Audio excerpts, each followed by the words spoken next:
السلام عليكم ورحمة الله وبركاته. وعليكم السلام. أعوذ بالله من الشيطان الرجيم. بسم الله الرحمن الرحيم. الحمد لله نحمده ونستعينه نؤمن به ونتوكل عليه ونعوذ بالله من شرور أنفسنا ومن سيئات أعمالنا. من يهده الله فلا مضل له ومن يضلله فلا هادي له. ونشهد أن لا إله إلا الله وحده لا شريك له ونشهد أن محمدا عبده ورسوله أرسله بالهدى ودين الحق ليظهره على الدين كله ولو كره المشركون. بسم الله الرحمن الرحيم. إنا أعطيناك الكوثر فصل لربك وانحر إن شانئك هو الأبتر. صدق الله مولانا العظيم وصدق وبلغ رسوله النبي الكريم ونحن على ذلك من الشاهدين الشاكرين والحمد لله رب العالمين. أنت أم أم أبو ما رأينا فيهما مثل حسنك قط يا سيدي خير النبي. اللهم صل وسلم وبارك على سيدنا محمد وعلى آله وأصحاب سيدنا ومولانا وشفيعنا محمد. ആദരണീയരായ ഉസ്താദുമാർ, സഹോദരങ്ങളെ, സുഹൃത്തുക്കളെ, അല്ലാഹു സുബ്ഹാനഹു വ തആലയുടെ മഹത്തായ അനുഗ്രഹം കൊണ്ട് വളരെ പ്രധാനപ്പെട്ട ഒരു വിഷയം വിശദീകരിക്കാൻ വേണ്ടി ഒത്തുകൂടിയ നമ്മുടെ ഈ സദസ്സിൽ അല്ലാഹു ഖബൂൽ ചെയ്യുമാറാകട്ടെ. അന്ത്യനാൾ വരെയുള്ള സർവ്വ മുഅ്മിനീങ്ങൾക്കും യഥാർത്ഥ പാത എന്ത് എന്ന് വിശദീകരിക്കുവാനും പറയുവാനും അല്ലാഹു നമുക്ക് തൗഫീഖ് നൽകുമാറാകട്ടെ.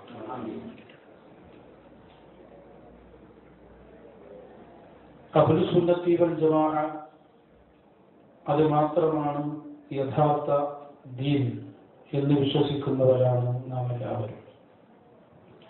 അല്ലാഹു സുബ്ഹാനഹു വ തആല ആദം നബി അലൈഹി സ്വലാത്തു വസ്സലാം മുതൽ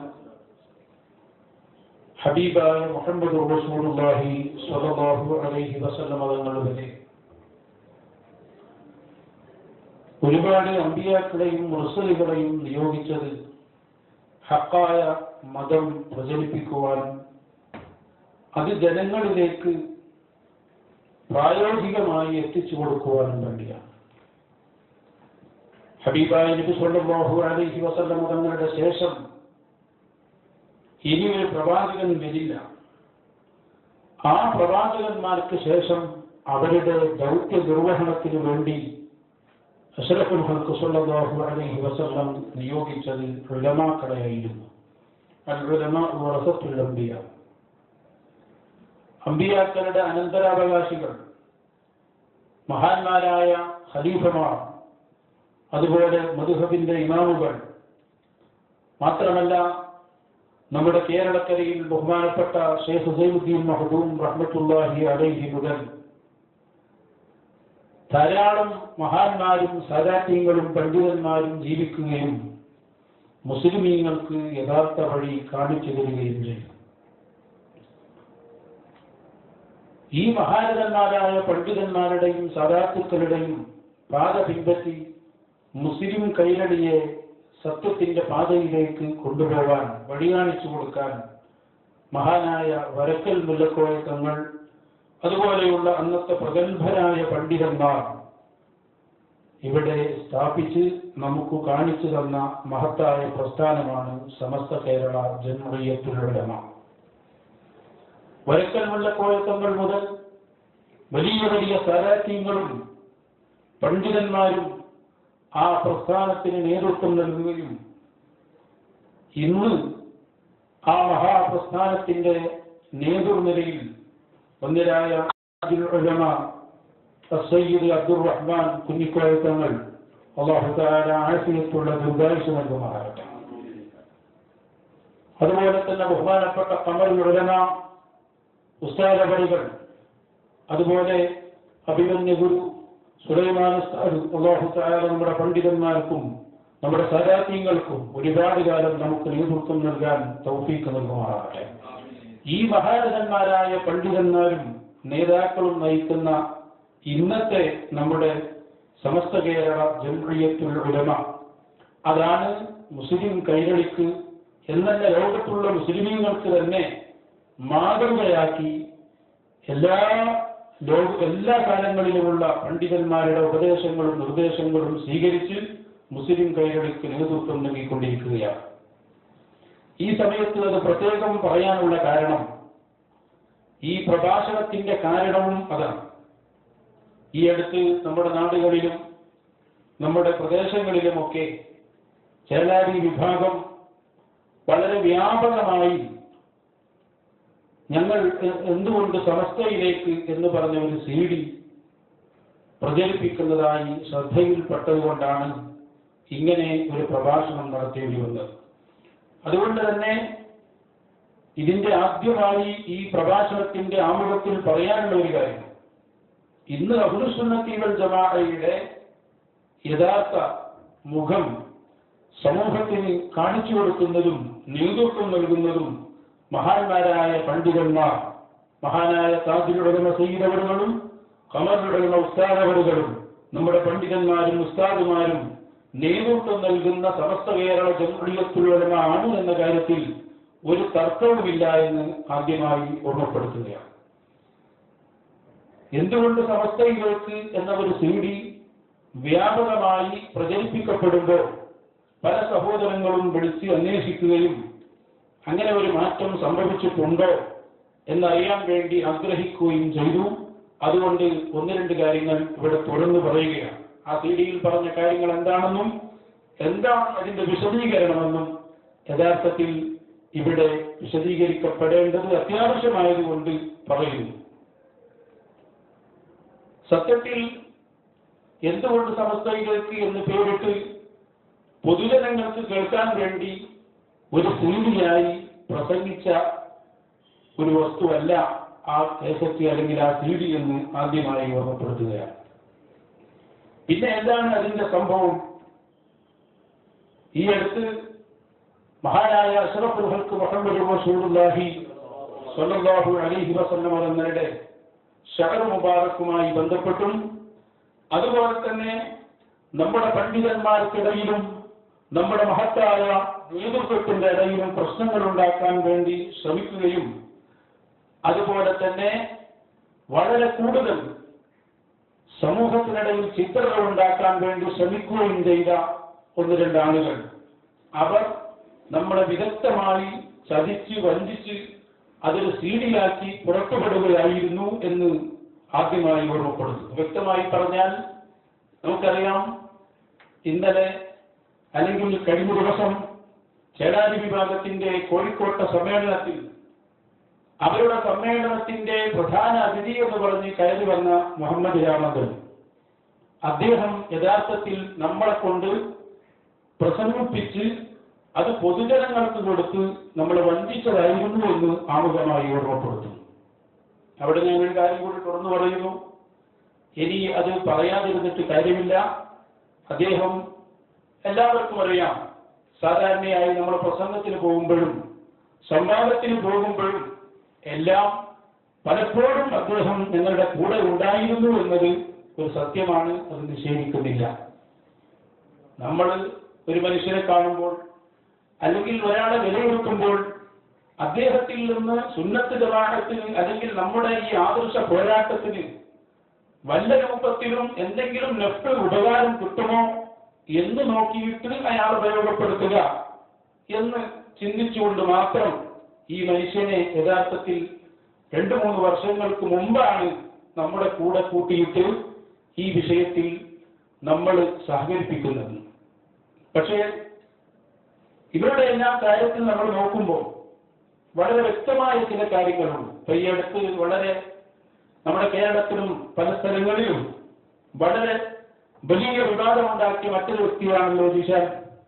ഈ വ്യക്തികളെ സംബന്ധിച്ച് നമ്മൾ അറിയുകയും അവരോട് ബന്ധപ്പെടുകയും ചെയ്യുന്നത് അവർ നിഷ്കളങ്ക മനസ്സോടെ നമ്മുടെ സുന്നത്ത് ജമാഅത്തിന് ഖിദ്മത്ത് ചെയ്യുന്നവരാണ് എന്ന് മനസ്സിലാക്കിക്കൊണ്ട് തന്നെയായിരുന്നു. പക്ഷേ പിന്നീട് നടന്ന ഓരോ സംഭവങ്ങളും പഠിക്കുകയും അത് മനസ്സിലാക്കുകയും ചെയ്തു. അവിടെയെല്ലാം യഥാർത്ഥത്തിൽ നമ്മൾ വഞ്ചിക്കപ്പെടുകയായിരുന്നുവെന്നും ഏറ്റവും ഒടുവിൽ ഈ സീഡിയുടെ കാര്യത്തിലും അതാണ് സംഭവിച്ചത് എന്നും ഇവിടെ നമ്മൾ തുറന്നു പറയുകയാണ്. 2 വർഷം മുമ്പ് പ്രഭാഷകന്മാരുടെ ഒരു മീറ്റിംഗിൽ ബഹുമാനപ്പെട്ട ശൈഖുന കാന്തപുരം ഉസ്താദ് ചോദിച്ചു, ആരാണ് ഈ ജിഷാൻ എന്ന് പറയുന്ന ആൾ? അന്ന് അയാൾ ക്ലിപ്പൊന്നും പുറത്തുവിട്ടിട്ടില്ല. അപ്പോ വിശദീകരിക്കപ്പെട്ടു, അദ്ദേഹം സുന്നത്ത് ജമാഅത്തിന്റെ കാര്യങ്ങളൊക്കെ നെറ്റ് വർക്കിലൂടെ എത്തിച്ചു കൊടുക്കുന്ന ആളാണ് എന്ന് പറഞ്ഞപ്പോൾ അന്ന് ഉസ്താദ് പറഞ്ഞ ഒരു വാചകം അയാളെ സൂക്ഷിക്കണം എന്നായിരുന്നു. അന്ന് ഈ പ്രശ്നങ്ങളൊന്നും ഉണ്ടായിട്ടില്ല. അതിന്റെ ശേഷം ഒരുപാട് സംഭവങ്ങൾ കേരളത്തിലുണ്ടായി. ഇതുപോലെ ഞാനിവിടെ വളരെ വിഷമത്തോടെ പറയുന്ന സംഗതി, ഇപ്പോൾ എന്റെ ജീവിതത്തിലെ ഈ ഒരു പരീക്ഷണ ഘട്ടങ്ങളിലൂടെ കടന്നു വന്നതിന്റെ മുഖ്യ കാരണമായി ഞാൻ മനസ്സിലാക്കുന്നത്, ഈ വിവാദങ്ങളെല്ലാം ഉണ്ടാകുന്നതിന്റെ മുമ്പ് തന്നെ അഭിനന്ദനായ ഗുരു വന്ദനായ സുലൈമാൻ ഉസ്താദ് അല്ലാഹു ആഫിയത്തുള്ള ദീർഘായുസ്സ് നൽകുമാറാവട്ടെ, ഈ മനുഷ്യനെ നമ്മുടെ കൂടെ കൂട്ടാൻ പാടില്ല എന്ന് ഉസ്താദ് അവറുകൾ വളരെ ദീർഘവീക്ഷണത്തോടെ നമ്മോട് ഉപദേശിച്ചിരുന്നു. പക്ഷേ അദ്ദേഹം എന്നും നമ്മുടെ കൂടെ ഉണ്ടായി ആ ഒരു ബന്ധം ഉണ്ടായപ്പോൾ ഉസ്താദ് അവറുകളുടെ ആ വാക്ക് പാലിക്കുന്നതിൽ നമുക്ക് അബദ്ധം സംഭവിച്ചതാണ് ഇന്നുണ്ടായ കേരളത്തിലെ എല്ലാ വിഭാഗത്തിന്റെയും അടിസ്ഥാന കാരണമെന്ന് തുറന്നു പറയുന്നു. അല്ലാഹു തആല മാപ്പ് നൽകുമാറാകട്ടെ എന്ന് ദുആ ചെയ്യുകയാണ്. കാരണം ഈ സിറിയയുടെ കാര്യം മാത്രം നിങ്ങൾ എടുത്തു നോക്കൂ. എന്താണ് സംഭവം? സമസ്തയിലേക്ക് എന്തുകൊണ്ട് എന്നൊരു സീഡി പുറത്താക്കണം, അത് കേരളത്തിലാകെ പ്രദർശിപ്പിക്കണം എന്ന് പറഞ്ഞുകൊണ്ട് ഒരു പ്രസംഗം നടത്തണം എന്ന് പറഞ്ഞിരുന്നുവെങ്കിൽ അത് നമ്മൾ ഒരിക്കലും ചെയ്യൂല എന്ന് അയാൾക്കറിയാം. അതേ സമയത്ത് അദ്ദേഹത്തിന് ചില അജണ്ടകളുണ്ട്. അതെന്താണ്? കുറെ സീഡി ഇറക്കണം, അത് പ്രചരിപ്പിക്കപ്പെടണം. ഇങ്ങനെയുള്ള അജണ്ടകൾ നടപ്പിലാക്കാൻ ഈ സംഘടനയിൽ എനിക്ക് കഴിയൂല എന്ന് മനസ്സിലാക്കിയപ്പോഴാണ് യഥാർത്ഥത്തിൽ അപ്പുറത്തെ സമസ്തയിലേക്ക് അദ്ദേഹം പോകാൻ രഹസ്യമായി തീരുമാനിക്കുകയും ആ അടിസ്ഥാനത്തിൽ അയാൾ തന്നെ ബന്ധപ്പെടുത്തി താവണമെന്ന് ഞാൻ മനസ്സിലാക്കുന്നു. അപ്പുറത്തെ പല ആളുകളും നമ്മളോട് ബന്ധപ്പെട്ടു. സ്വാഭാവികമായും അവർ വിളിച്ചപ്പോ നമ്മളതിന് ചെവി കൊടുത്തിട്ടേ ഇല്ല ആദ്യകാലങ്ങളിലൊക്കെ. പക്ഷെ വീണ്ടും വിളിച്ചപ്പോ അവസാനം അവർ നമ്മളോട് ചോദിച്ചു, മഹാനായ അഷ്റഫുൽ ഖൽഖ് സ്വല്ലല്ലാഹു അലൈഹി വസല്ലം തങ്ങളുടെ ഷഹർ മുബാറക്കിനെ സംബന്ധിച്ച് അല്ലെങ്കിൽ മർക്കസിലുള്ള കേസത്തെ സംബന്ധിച്ച് നിങ്ങളുടെ അഭിപ്രായം എന്താ? നമ്മൾ പറഞ്ഞു അതിനുവേണ്ടി ഏറ്റവും പ്രസംഗിച്ചതും അല്ലെങ്കിൽ അത് ഹഖാണ്, നബിതങ്ങളുടേത് തന്നെയാണ് എന്ന് ഏറ്റവും കൂടുതൽ ഉറച്ചു വിശ്വസിക്കുന്നവരും ഞങ്ങൾ തന്നെയാണ് എന്ന് ഞാൻ മറുപടി പറഞ്ഞപ്പോൾ സത്യത്തിൽ ആ ചർച്ച അവിടെ വഴിമുട്ടുകയായിരുന്നു. പക്ഷേ അന്വേഷണങ്ങൾ തുടർന്നു.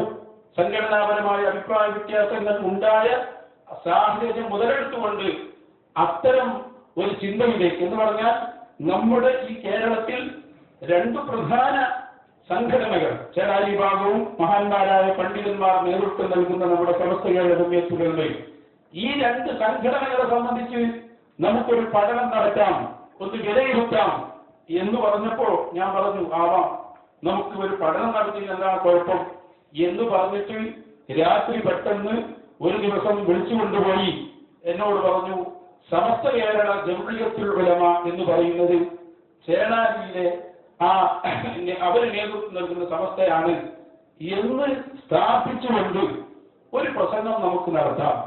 എന്നിട്ട് നമുക്ക് അതിൽ പറഞ്ഞ കാര്യങ്ങളെ ഒന്ന് അവലോകനം ചെയ്ത് ആ പറഞ്ഞ കാര്യങ്ങളിൽ സത്യമുണ്ടോ എന്ന് മനസ്സിലാക്കി നമുക്ക് തീരുമാനമെടുക്കാം. സ്വാഭാവികമായും ഒരു വിഷയത്തിൽ നമ്മൾ പ്രബന്ധം അവതരിപ്പിക്കുമ്പോൾ ആ വിഷയത്തിൽ സാധാരണ പറയുന്ന കാര്യങ്ങളെല്ലാം ഉൾപ്പെടുത്തിക്കൊണ്ടുള്ള ഒരു പ്രബന്ധം നമ്മൾ അവതരിപ്പിക്കും. ഉദാഹരണം പറയാണ്, ഇസ്തിഗാസ എന്ന വിഷയത്തിൽ നമ്മളൊരു ചർച്ച നടത്തുമ്പോൾ വഹാബികളുടെ വാദം ഇസ്തിഗാസ ശിർക്കാണ്. ആ വാദത്തിൽ അവർ പറയുന്ന തെളിവുകളും അവരുടേതായ ശൈലിയിൽ തന്നെ സമർപ്പിച്ച് പിന്നെ അതിന് നിരൂപണം കണ്ടെത്തി അതിലെന്താണ് ശരി എന്ന് അന്വേഷിക്കുന്ന ഒരു റൂട്ട് പലപ്പോഴും നമ്മൾ സ്വീകരിക്കാറുണ്ട്. അതുകൊണ്ട് തന്നെ ഇവിടെ ചേളാരി വിഭാഗം സമസ്തയിലേക്ക് പോകുമ്പോൾ അല്ലെങ്കിൽ പോകാൻ ഒരുങ്ങുമ്പോ അതിന് അതിൻ്റെതായ ന്യായങ്ങൾ എന്തെല്ലാം നമുക്ക് കണ്ടെത്താൻ കഴിയും എന്ന് നിങ്ങളൊന്ന് പ്രസംഗിച്ച് നമുക്കതിനെക്കുറിച്ച് ഒരു ചർച്ച നടത്താമെന്ന് പറഞ്ഞപ്പോ അതിന് കുഴപ്പമില്ലല്ലോ എന്ന് കരുതിയിട്ടാണ് യഥാർത്ഥത്തിൽ അങ്ങനെ ഒരു പ്രസംഗം ഞാൻ നടത്തിയത്. ശേഷം അതിന്റെ അവലോകനം നടന്നിട്ടുണ്ട്. ആ പ്രസംഗത്തിൽ പറഞ്ഞ ഓരോ കാര്യങ്ങളെയും നമ്മൾ വീണ്ടും ചർച്ച ചെയ്യുകയും അത് അതിൻ്റെതായ യഥാർത്ഥ രൂപം ഇതാണെന്ന് ഞങ്ങൾ തന്നെ വിലയിരുത്തുകയും ചെയ്തിട്ടുണ്ട്. പക്ഷേ അത് ജനങ്ങളിൽ നിന്ന് മറച്ചു വെച്ച് ആ ഭാഗം കട്ട് ചെയ്ത് പ്രഭാഷണം മാത്രം സീഡിയാക്കി പൊതുജനങ്ങൾക്ക് കൊടുത്ത് അതിനെത്രയാണ് പൈസ വാങ്ങിയത് എന്ന് നമുക്ക് അറിഞ്ഞുകൂടാ. ഒരു വലിയ ചതിയാണ് യഥാർത്ഥത്തിൽ ഇവിടെ സംഭവിച്ചിരിക്കുന്നത് എന്ന് ഇവിടെ തുറന്നു പറയുകയാണ്. നമ്മൾ അനുഭവിക്കുമ്പോഴാണല്ലോ കാര്യങ്ങൾ മനസ്സിലാക്കുക. ബഹുമാനപ്പെട്ട അബൂ സുഫിയാൻ റളിയല്ലാഹു അൻഹു മക്ക വിജയം നടന്ന കാലത്ത് അതിന്റെ ആദ്യ ഭാഗത്ത് തന്നെ മുസ്ലിമായിട്ടുണ്ട് എങ്കിലും ഇസ്ലാം വളരെ ശക്തമായി മനസ്സിൽ ഉറച്ചിട്ടില്ലായിരുന്നു. എല്ലാവരും മുസ്ലിമായപ്പോൾ ബഹുമാനപ്പെട്ടവരും ഇസ്ലാം മതം സ്വീകരിച്ചു.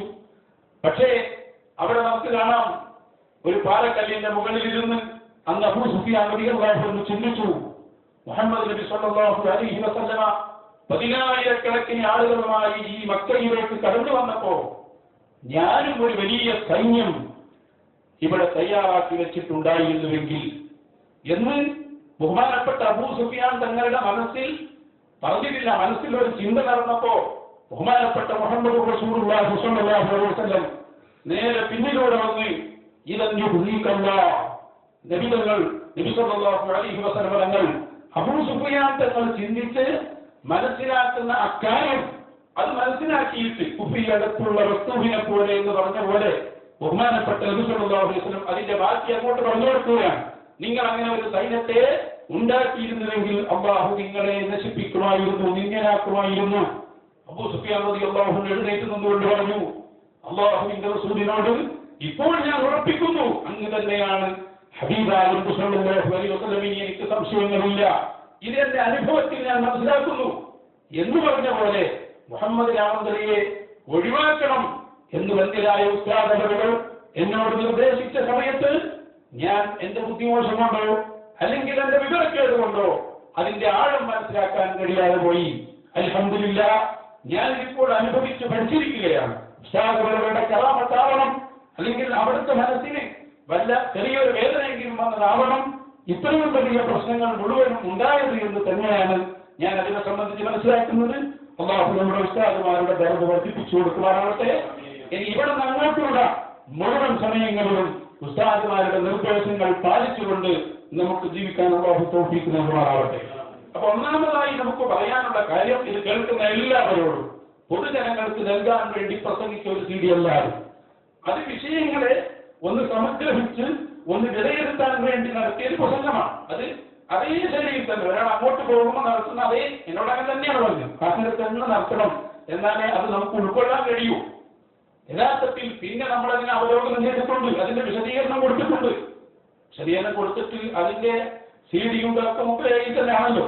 അതുകൊണ്ട് തന്നെ അതിൽ പറഞ്ഞ കാര്യങ്ങൾ, അതിന്റെ യാഥാർത്ഥ്യങ്ങൾ എന്തൊക്കെയാണ് എന്ന് വളരെ ചുരുങ്ങിയ രൂപത്തിൽ ഒറ്റ ഒന്ന് കണ്ണോടിച്ചുകൊണ്ട് മാത്രം വിശദീകരിക്കുകയാണ്. അത് കൃത്യമായി 5 കാരണങ്ങളായിരുന്നു അന്ന് നമ്മൾ സമസ്തയിലേക്ക് പോകുന്ന ഒരാൾ കണ്ടെത്തുന്ന 5 കാരണങ്ങൾ എന്ന രൂപത്തിൽ നമ്മൾ അവതരിപ്പിച്ചു. ഒന്നാമതായി ഈ മഹാനായ താജുൽ ഉലമ, അതുപോലെ തന്നെ നമ്മുടെ ഉസ്താദുമാർ സമസ്ത കേരള ജംഇയ്യത്തുൽ ഉലമയുടെ യഥാർത്ഥ രൂപം ഇവിടെ നിലനിർത്താൻ വേണ്ടി സമസ്തയിൽ നിന്ന് ഇറങ്ങിപ്പോരുകയും നേരത്തെ മഹാന്മാരായ പണ്ഡിതന്മാർ പഠിപ്പിച്ച അതേ സുന്നത്തെ ജമാഅത്ത് ഇവിടെ നടപ്പിലാക്കാൻ വേണ്ടി ശ്രമിക്കുകയും ചെയ്തു. അതാണ് ഇന്നും തുടർന്നുകൊണ്ടിരിക്കുന്നത്. മഹാനായ താജുൽ ഉലമ, അതുപോലെ തന്നെ ബഹുമാനപ്പെട്ട ഖമറുൽ ഉലമ, നമ്മുടെ MA ഉസ്താദ്, ചിത്താരി ഉസ്താദ്, പൊന്മ ഉസ്താദ്, മുതലായ വലിയ ഉസ്താദ്, ഇവരെല്ലാവരും ഒറ്റക്കെട്ടായി നയിച്ചുകൊണ്ടിരിക്കുന്ന ഈ പ്രസ്ഥാനം, ആ പ്രസ്ഥാനം ഇന്നും മുബത്തദീങ്ങളോടുള്ള ബന്ധത്തിൽ വളരെ ശക്തമായ അതിന്റെ നിലപാട് തുടരുന്നു എന്നത് എല്ലാവർക്കും അറിയുന്ന ഒരു കാര്യമാണ്.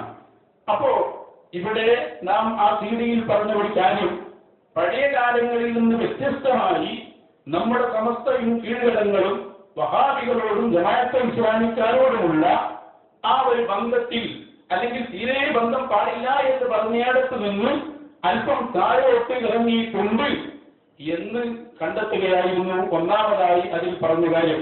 ഞങ്ങൾ പിന്നെ അതിനെക്കുറിച്ച് ചർച്ച ചെയ്തിട്ടുണ്ട്. പക്ഷെ ആ ചർച്ച ചെയ്ത CD-യില്ലല്ലോ. നമ്മൾ പറഞ്ഞു അതിൽ തന്നെ പറഞ്ഞെന്താ, ശംസുലുലമ ഇക്കേ മുഖത്തൊരു മുസ്ലിയാർ അന്ന് മുതലക്കുളം മൈതാനിയിൽ ബിദ്അത്തുകാരന്റെ കൂടെ ഇരുന്നു എന്നതുകൊണ്ടാണല്ലോ നമ്മൾ ഇറങ്ങിപ്പോന്നത്. അവിടെ തന്നെ ഞങ്ങൾ സംസാരിച്ചിട്ടുണ്ട്. ഇരുന്നു എന്നതല്ല പ്രധാന പ്രശ്നം. ഇരുന്നതോടൊപ്പം 3 ത്വലാഖ് ഒന്നിച്ചു കഴിഞ്ഞാൽ അത് ഒന്നേ സംഭവിക്കൂ എന്ന് അപ്പുറത്തുനിന്ന് ആ സ്റ്റേജിൽ വെച്ച് ബിദ്അത്തുകാരനായ മൗലവി പറഞ്ഞപ്പോൾ മഹാനായ ശംസുലുലമ, വലിയ മഹാനാണ്, നമുക്കത് തർക്കമില്ല, ഞാൻ അതിലേക്ക് ഇപ്പോൾ കടക്കുന്നില്ല. ആ ശംസുലുലമ നമ്പറുടെ ഉണർത്തത ബഹുമാനപ്പെട്ടവർ അതിനോട് പ്രതികരിച്ചില്ല, അല്ലെങ്കിൽ അത് സമ്മതിക്കുന്ന രൂപത്തിൽ ഇരുന്നു എന്നതായിരുന്നല്ലോ പ്രശ്നം. അപ്പൊ യഥാർത്ഥത്തിൽ അങ്ങനെ ബിദ്അത്തുകാരന്റെ കൂടെ ഇരുന്ന് ആ ബിദ്അത്തുകാരന്റെ വാദങ്ങൾ അംഗീകരിക്കുന്ന ഒരു ഏർപ്പാട് അത് പാടില്ല എന്ന് ഇവിടെ പഠിപ്പിക്കുന്നത് ഖബറുലുലമയും താജുലുലമകളുമാണ് എന്ന് ഏതൊരു കുട്ടിക്കും മനസ്സിലാകുന്ന കാര്യമാണ്. അതിനിവിടെ ഉദ്ധരിച്ച ഒരു കാര്യം പേരോട് ഉസ്താദ് ജിസാനോട് ഉപദേശിച്ച ആ പ്രഭാഷണത്തിൽ അല്ലെങ്കിൽ ഉപദേശത്തിൽ അവിടെയും ഞാനൊന്ന് പറയാം. ജിസാനുമായുള്ള ബന്ധം പേരോട് ഉസ്താദ് നേരത്തെ ഉണ്ട് എന്ന് എനിക്കറിയാം. ഞാൻ ജിസാനോട് ബന്ധപ്പെടുന്നത് തന്നെ പേരോട് ഉസ്താദ് എന്നോട് ഏറ്റവും സ്നേഹമുള്ള ആളാണെന്ന് പറഞ്ഞുകൊണ്ട് തന്നെയാണ്.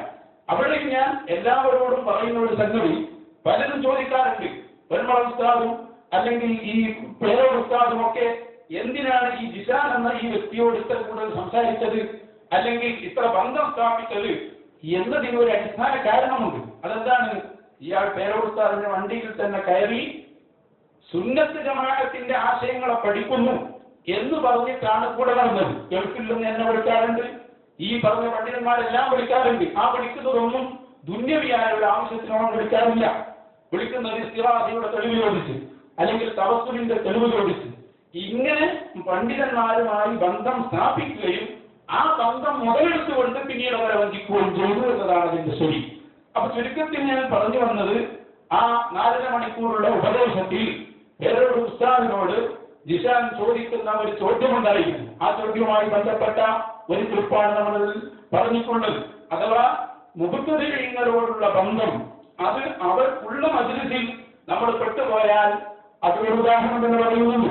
അപ്പോ മുബത്തദിഈങ്ങളിൽപ്പെട്ട ഒരാൾ ഒരു മുബത്തദിയായ മനുഷ്യൻ നമ്മളെ വിളിച്ചു, നമ്മൾ പോകാൻ പാടില്ല, നമ്മൾ അവരെ വിളിക്കാൻ പാടില്ല. അതേ സമയത്ത് നമ്മളൊരാൾ കല്യാണത്തിന് വിളിച്ചു, അവിടെ ഒരു ബിദ്അത്തുകാരൻ വന്നിട്ടുണ്ട് എന്നതുകൊണ്ട് നമ്മൾ ആ കല്യാണത്തിന് പോകാൻ പാടില്ല എന്ന് പറയേണ്ടതില്ല എന്ന ഒരു ചെറിയ ആശയം. അഥവാ ബിദ്അത്തുകാരന്റെ വാദം അംഗീകരിക്കുകയോ അവനെ സപ്പോർട്ട് ചെയ്യുകയോ അവന് വേണ്ടി അംഗീകാരം കൊടുക്കുകയോ ചെയ്യുന്ന രൂപത്തിൽ അവരോട് ഇരിക്കാൻ പാടില്ല എന്ന് തന്നെയാണ് ആ ഉപദേശത്തിൽ വളരെ കൃത്യമായി പറഞ്ഞിട്ടുള്ളത്. ഇത് ഞങ്ങൾ അതിന്റെ ശേഷം അവലോകനം ചെയ്തിട്ടുണ്ട്. കാരണം ആ 4.5 മണിക്കൂറുള്ള സാധനം ജിസാൻ എന്റെ കയ്യിലാണല്ലോ തന്നത്. അതുകൊണ്ട് തന്നെ അതിന്റെ പൂർണ്ണ ഭാഗം നോക്കുന്ന ആർക്കും അത് മനസ്സിലാവുകയും ചെയ്യും. അതുപോലെ തന്നെ അതിന് ഉദ്ധരിച്ച വേറൊരു ഭാഗം മർക്കസിൽ നടന്ന ഫത്ഹുൽ ബുഖാരി, അവിടെ വെച്ച് പേരോട് ഉസ്താദിന്റെ പ്രസംഗം. ആ പ്രസംഗത്തിലും മുബത്തദിഈങ്ങളുമായുള്ള ബന്ധം സവിസ്തരം വിശദീകരിക്കുകയും ഏറ്റവും അവസാനം ഇന്ന് നമ്മൾ കാണുന്ന വഹാബികൾ, സാധാരണ സംഘടനാ ബന്ധമുള്ള മുബത്തദിഈകൾ, അവരുടെ ബന്ധം പറഞ്ഞതിന്റെ ശേഷം വേറെ ചില സാധിക്കുന്നുണ്ട്. അവരെ സംബന്ധിച്ചിടത്തോളം അവർക്ക് തന്നെ അറിയില്ല അവർ വിചാരിതാണ്. ഏതോ ഒരു സമയത്ത് എന്തോ ചില ആശയങ്ങൾ അവരുടെ തലയിൽ കയറിയിട്ടുണ്ടാവാം. അവനോട് നമ്മുടെ കർശനമായ ബോധത്തിൽ പെരുമാറി പോയാൽ ചിലപ്പോൾ അവൻ ഉള്ളതും മനസ്സിലാക്കുന്ന ഒരവസ്ഥ അവന് ഉണ്ടാവില്ല. അത്തരം ആളുകളെ നമ്മളിലേക്ക് അടുപ്പിച്ച് അവനെ ഉപദേശിക്കണം എന്ന് പറയുന്ന ചില കാര്യങ്ങൾ, അതാണ് ആ പ്രഭാഷണത്തിനുള്ളത്. ചുരുക്കത്തിൽ സമസ്ത കേരള ജംഇയ്യത്തുൽ ഉലമ അതിന്റെ സ്ഥാപിത കാലങ്ങൾ, അതിനു മുമ്പ് നോക്കിയാൽ ബഹുമാനപ്പെട്ട ശൈഖ് അബ്ദുൽ ഖാദിർ ജീലാനി റളിയല്ലാഹു അൻഹുവിന്റെ മുന്നിലും നമ്മുടെ എല്ലാ പണ്ഡിതന്മാരും പറഞ്ഞ മുബത്തദിഈങ്ങളോടുള്ള ആ ശക്തമായ കണിശമായ നമ്മുടെ ആദർശത്തിൽ ഇന്നുവരെ ഒരു വിട്ടുവീഴ്ചയും നമ്മുടെ ഉലമാക്കളിൽ നിന്നോ പണ്ഡിതന്മാരിൽ നിന്നോ ഉണ്ടായിട്ടില്ല എന്ന് ആ പ്രഭാഷണത്തിന്റെ ശേഷം തന്നെ ഞങ്ങൾ മനസ്സിലാക്കുകയും വിലയിരുത്തുകയും ചെയ്തിട്ടുണ്ട്. അത് ആ തീയതിയിൽ പറയാത്തത് കൊണ്ട് അതതിന്റെ കൂടെ എല്ലാവരും മനസ്സിലാക്കണമെന്ന് ഇവിടെ പറയുകയാണ്. അതേസമയത്ത് അവിടെ ഒരു മറുവശമുണ്ട്. നമുക്ക് എല്ലാവർക്കും അറിയുന്ന ഒരു കാര്യമാണ് ചേളാരി വിഭാഗത്തിന്റെ സമ്മേളനങ്ങൾ അല്ലെങ്കിൽ അവരുടെ പരിപാടികൾ. ഏത് പരിപാടിയിലാണ് വഹാബികളുടെ സാന്നിധ്യമില്ലാത്തത് അല്ലെങ്കിൽ മുബത്തദിഈങ്ങളുടെ സാന്നിധ്യമില്ലാത്തത്? അപ്പൊ ചുരുക്കത്തിൽ അത് ആ രൂപത്തിൽ പറഞ്ഞ ഒന്നാമത്തെ കാരണം തന്നെ സമസ്ത കേരള ജംഇയ്യത്തുൽ ഉലമ ഇന്ന് നേതൃത്വം നൽകുന്ന ബഹുമാനപ്പെട്ട ശൈഖുന കമറുൽ ഉസ്താദുകളും താജുൽ സയ്യിദുകളും നേതൃത്വം നൽകുന്ന സമസ്തയിൽ തന്നെയാണ് എന്നത് വളരെ വ്യക്തമായി നമുക്ക് മനസ്സിലാക്കാൻ കഴിയും. ഇനി ഇവിടെ രണ്ടാമത്തെ കാരണമായി നമ്മൾ പറഞ്ഞ ഒരു സംഗതി അതെന്തായിരുന്നു? ആ സീഡിയിൽ നമ്മൾ രണ്ടാമത്തെ കാരണമായി കണ്ടെത്തിയത് വാദപ്രതിവാദങ്ങളും ഖണ്ഡനങ്ങളും നമ്മുടെ ഈ സംഘടനയിൽ ഒഴിവാക്കണമെന്ന് നിർദ്ദേശിക്കപ്പെടുകയും അത് ഒഴിവാക്കുകയും ചെയ്യുന്ന സാഹചര്യമുണ്ട് എന്നും അതിൽ പരാമർശിച്ചിട്ടുണ്ട്. മാത്രമല്ല അതിന് തെളിവായി ആ ദിശാനോട് തന്നെ നടത്തിയ ബഹുമാനപ്പെട്ട പേരൂർ ഉസ്താദിന്റെ പ്രസംഗത്തിൽ വളരെ കൃത്യമായി ആ വിഷയം പറഞ്ഞിട്ടുണ്ട്. സംവാദവും ഖണ്ഡനവും പാടില്ല എന്നല്ല അതിൽ പറയുന്നത്. ഹിദായയുടെ വിഭാഗത്ത് വായിച്ച് അഥവാ അനാവശ്യമായ തർക്കങ്ങൾ, ആവശ്യമില്ലാത്ത തർക്കങ്ങൾ അത് ഒഴിവാക്കണം. അത് എല്ലാവർക്കും ഇവിടെ അഭിപ്രായമുള്ള ഒരു കാര്യമാണ്. അതിനിവിടെ നേരത്തെ നമ്മൾ അത് വേണമെന്ന് നമ്മുടെ ഇടമാർ പറഞ്ഞിട്ടില്ല. അതേ സമയത്ത് എല്ലാവർക്കും അറിയുന്ന ഒരു കാര്യമാണ്. വളരെ മുമ്പ് തന്നെ ബഹുമാനപ്പെട്ട ശൈഖുന ഇ കെ ഹസൻ മുസ്ലിയാരുടെ വിയോഗ ശേഷം ഇവിടെ നടന്ന വാദപ്രതിവാദങ്ങൾ എടുത്തു നോക്കിയാൽ കോട്ടപ്പുറം സംവാദം മുതൽ പൂരൂർ സംവാദം മുതൽ എത്ര സംവാദം ബഹുമാനപ്പെട്ട ശൈഖുന കാന്തപുരം ഉസ്താദ് തന്നെ നമ്മളെ നേരെ ഇരുത്തിയിട്ട് എത്രയോ സംവാദത്തിന്റെ അനുഭവങ്ങൾ നമുക്ക് വിവരിച്ചു തന്നിട്ടുണ്ട്. മാത്രമല്ല അതിന്റെ ശേഷം പേരൂർ ഉസ്താദ് നടത്തിയ സംവാദങ്ങൾ മഞ്ചേശ്വരവും അതുപോലെ തന്നെ അങ്ങനെ തുടങ്ങി ധാരാളം സ്ഥലങ്ങളിൽ നമുക്കറിയാം. കോട്ടക്കൽ സംവാദം, അങ്ങനെ അതിന്റെ ശേഷം നടന്ന ഇതെല്ലാം നമ്മുടെ സംഘടനയുടെയും നമ്മുടെ പണ്ഡിതന്മാരുടെയും നേതൃത്വത്തിൽ നടന്നത് തന്നെയാണ്. അതാർക്കും ഇവിടെ സംശയിക്കേണ്ടതില്ല. ഇത് വ്യക്തമായി ഏറ്റവും കൂടുതൽ അറിയുന്ന ആളാണ് ഈ മുഹമ്മദ് രാമന്തലിയും ഞങ്ങളെല്ലാം. കാരണം അതുമായി ബന്ധപ്പെട്ട് നടന്ന വാദപ്രതിവാദങ്ങളെല്ലാം എടുത്തു നോക്കുമ്പോൾ അതൊക്കെ നമ്മുടെ സംഘടനാ ചാനലിൽ നടത്തിയ വാദപ്രതിവാദങ്ങൾ തന്നെയാണ്. ഏറ്റവും ഒടുവിൽ മസ്കത്തിൽ നടന്ന വാദപ്രതിവാദം, ആ വാദപ്രതിവാദം നടത്തുന്ന സംഘടന തന്നെയാണ്.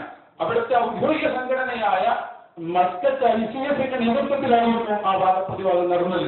ഞാൻ പറയുന്നത് അങ്ങനെ ആദർശ രംഗത്തെ പോരാട്ടത്തിന് ഏറ്റവും കൂടുതൽ സൗകര്യം നൽകുകയും പ്രചോദനം നൽകുകയും ചെയ്തത് നമ്മുടെ സംഘടന തന്നെയാണ്. മാത്രമല്ല നമ്മുടെ ഈ ചെറിയ അനുഭവത്തിൽ തന്നെ നമ്മുടെ പണ്ഡിതന്മാർ അതിന് നൽകിയ പ്രചോദനം എന്ന് നമുക്ക് എടുത്തു പറയേണ്ടതുണ്ട്.